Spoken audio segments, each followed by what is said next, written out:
we are back. Thank you, gentlemen. You know, my first guest, of course, from Goodfellas, Hannibal and Field of Dreams. Starting Friday, he can be seen in the brand new thriller Identity. Please welcome Ray Liotta.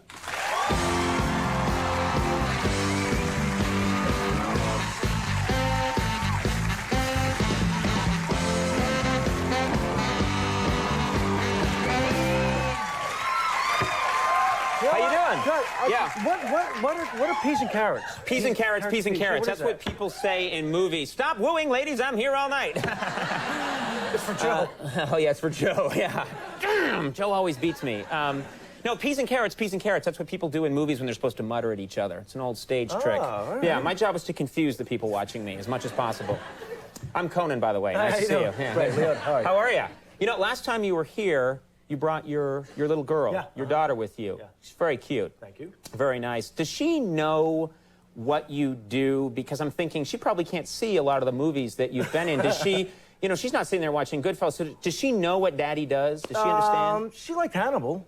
Oh, great. No. I like it when your head was cut off, Daddy. Exactly. Can I have some? Well, she does, like, I'll point out a poster, and, you know, right now there's the hand poster, so we'll be driving around. She said, oh, look, Daddy's movie. Oh, yeah, there's another poster. But I said I wanted to be on SpongeBob. She loves SpongeBob, so I wanted to be a voice on SpongeBob SquarePants. You know that one? What voice would you be on SpongeBob? I don't know, my own, whatever. Yeah, Shellfish, the enforcer. Yeah. Come here, SpongeBob. Slapping around SpongeBob. I want the cash now! And so I told her, I made the mistake of telling her that, you know, I was going to do that, and it didn't work out, so she's kind of disappointed every now and then. When are you going to be on SpongeBob? When are you going to be on SpongeBob? But it didn't work out. Just point to his character and go, yeah, that was me. Yeah. Right. Lie to children. That's what I believe. Lie to them.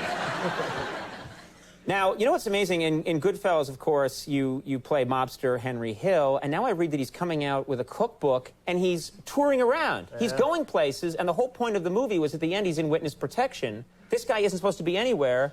He's promoting a cookbook. Have you met this man, and isn't he going to be killed any day now? What's he doing? Well, I met him right after the movie. He wanted to meet me, and he wanted to meet in a bowling alley. So, all right, I go to the bowling alley, and there were two guys, just like to say, their backs to the wall. He was with an enforcer, definitely. Right. And he called me over, and we talked about the movie. But I was promoting Narc, and I was on a morning radio show, and they wanted to play a game. A voice calls in, and guess who it is? And it turns out I'm trying to guess who it is, and I couldn't figure it out. And all of a sudden, he starts cursing on the live radio, and it was Henry Hill. Yeah, and that's the big giveaway. That's his cute giveaway. Guess who I am? You know.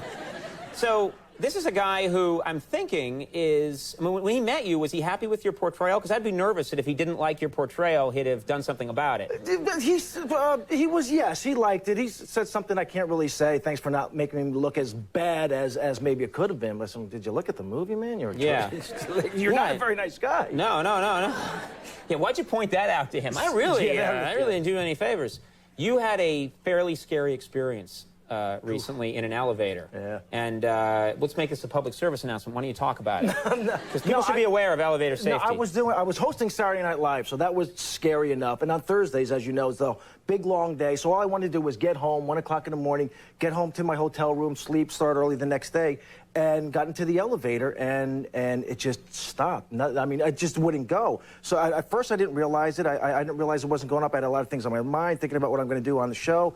And I realized after like a minute or so, my gosh, this elevator is not going anywhere. And I'm one of those people where I just start flipping out. My heart, I could think just right now thinking about it, my heart rate's going. It is, see, Phil? Can't believe you let me touch you. And I like that. And finally, about 5 minutes later, it opened up, and luckily I had my lines there, so like whenever I'm in a New York elevator, I always have to have a paper with me. So you really get that claustrophobic? Oh, bad. And I went out, and everyone thinks like I'm a tough guy, but I'm not. But I went, and was at a hotel, and the guys were behind the counter there, and I just went nuts. I pulled a Ray Liotta, man. I just went. I like it when you say I pulled a Ray Liotta. Because I'm not like that, but I just went, no, I didn't know. I thought it was a truck backing up. You know, I'm hitting the buzzer and the ring, and nothing happened. It was very, very scary. The next morning, I have to wake up. A fire alarm goes off. I'm on the 40th floor. I said, well, I'm not going to take the elevator down, obviously. Walk down 40 flights. No, you walked down? The next morning, right as soon as I got outside, the Prada store next door had just gotten robbed. Right. So I figured if that happens, I mean, Saturday Night Live is nothing. Right. Once you got through all that, you were very calm, and you did a good job. I'm curious, it must be hard for you because you have a certain image, and it's a great image for you in movies, but as you yourself, you just can't get scared. Like, if a mouse ran across the floor and you were like, oh! Like that, people would give you a harder time than they say they would expect it from me to behave in a cowardly fashion. Yeah, probably if I did see a mouse, I would do that. Yeah, but really? Because you're just... I'm not, I just play him on TV. So, your worst fear would be a mouse in an elevator, probably. Oh, my gosh, can you imagine? Oh, my gosh, could you imagine? Yeah. You're not living up to my image at all. Oh, my gosh. You're the, you know what's funny? You probably, when you took a certain gig doing a voice for Grand Theft Auto, the game, and you probably think to yourself that, wow, all these guys just say, yeah. They're probably trying to make the show go with a joystick right now. When you do this game, people, you think, okay, I'm just going to do this voice. It's not a big deal. And then it became a huge hit, and it's sort of part of the pop culture now. Is that surprising to you? Totally. I had no idea. I'm not a game player. I was never a Pac-Man guy when that first game came out. I was never into that stuff at all. It's not cool to say, I was a big Ms. Pac-Man guy.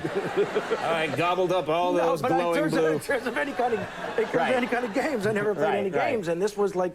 It's just like it's sold like 8 million units. It's like a $400 million movie. Oh, it's huge. Yeah, it's like you're in a huge hit movie. Huge. And it was fun. You're just sitting there cursing at people. It was fun to do. Like, that's fun. You just went to a booth and cursed at people went crazy for a while, and they accidentally sent it to the SpongeBob people when it went on the air. But you got a lot of people play that game? Oh, yeah. That's a huge hit, that game. Unbelievable. Identity. Let's talk about Identity. This is, and I want to be careful not to give anything away that shouldn't be given away. I saw this movie, and it's a very interesting idea for a movie. Yeah, basically what is 10 people on a very rainy night outside of Vegas end up at a motel because other roads are closed, and people start dying off one by one, and obviously we're pointing fingers at each other. I mean, who did it? Right. And it's scary. It's great. And it's You're a great actor, and that's your scary face. It's got a great resolve, and you don't really see it coming. Yeah, there's a very, and I don't want to give anything away, smart. but it's got a very interesting, you can't really say. There's no way to describe it, and you wouldn't want to. But we have a clip here which I think explains itself, so let's just, let's show this clip from Identity.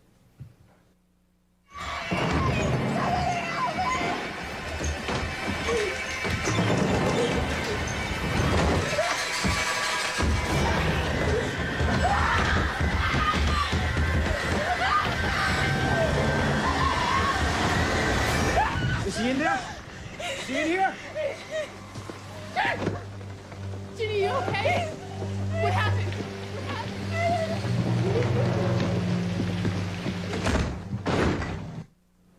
It's,